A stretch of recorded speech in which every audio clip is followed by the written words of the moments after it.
welcome to the channel, guys. This is Everything Barcelona. We are going to be discussing our La Liga round 3 game against Osasuna away from home, which has ended in a draw. The scoreline was 2-2 at the end of the game, and we just gained 4 points at the end of 3 La Liga games. Yes, it has been a disappointing start, but we need to keep going. Let's look at the recap. Right, so our lineup for the game was Marc-Andre ter Stegen in goal, Semedo, Piqué, Longley and Alba in defense, Sergi Roberto, Sergio Busquets, Frenkie de Jong in midfield, Rafinha, Antoine Griezmann and Carles Perez in the attack. So at the start of the game, we were terrible. Osasuna started with high energy and started pressing right off the bat. We were terrible the whole of first half actually. Rafinha was not at his best. Semedo made error upon error. Passing was sloppy. We had 76% of the possession without anything to show for. It was just meaningless possession. Osasuna had great press. They virtually cut off service to Griezmann, who saw very little of the ball and was not frankly involved at all today. In the 7th minute, Alba gave a sloppy pass that led to loss of possession, and then there was a cross that Longley couldn't prevent, although I wouldn't blame Longley, and then that led to a goal. Longley did everything right, so I wouldn't hold him responsible, but Alba lost possession, and then Semedo was supposed to be there covering Torres, who scored the goal, but he didn't. In fact, Semedo was really sloppy in this whole game, and it was right on Valverde to sub him off in the second half. So in the second half, Ansu Fati came on for Semedo and slipped into the left wing role, the position where Neymar plays. Things got better immediately. We started controlling the game better and stopped making bad decisions under press. In the 51st minute, Carles Perez sends a cross and Fati scores a mind-blowing header. 16 years old, second appearance and a youngest goal scorer in Barca history for the league. Congratulations, Ansu Fati. And what a goal it was, pitch perfect from such a difficult angle and bang on into the back of the net.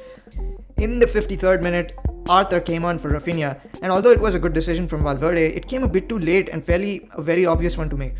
And soon after this happened, we got so much better. Arthur won't lose the ball without getting fouled, and we saw a clear uptick in our performance as soon as he came on.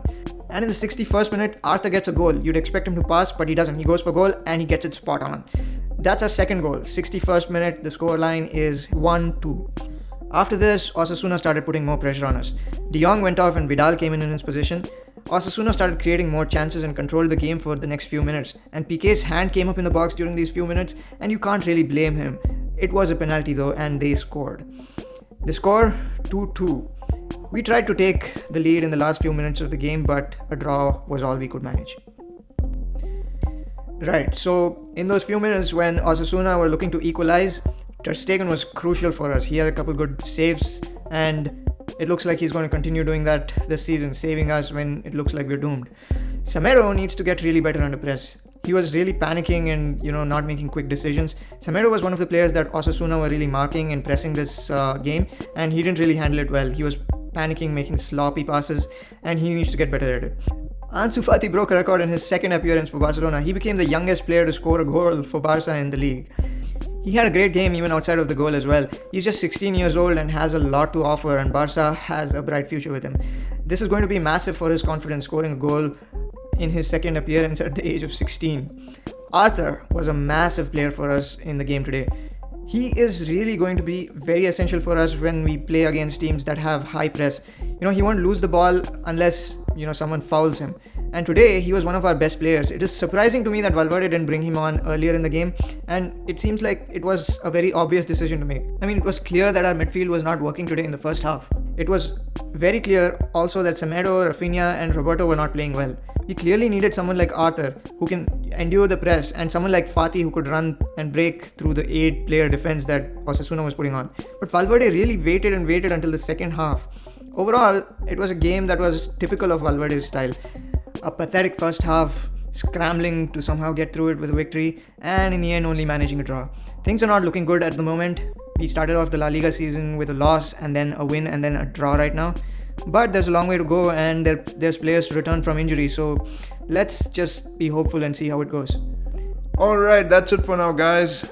We have an international break coming up, so there's no game next week. But the week after that, La Liga will be back, and so will the Champions League. We'll be back with more updates soon. Don't forget to like and share this video and subscribe to the channel. Thank you all.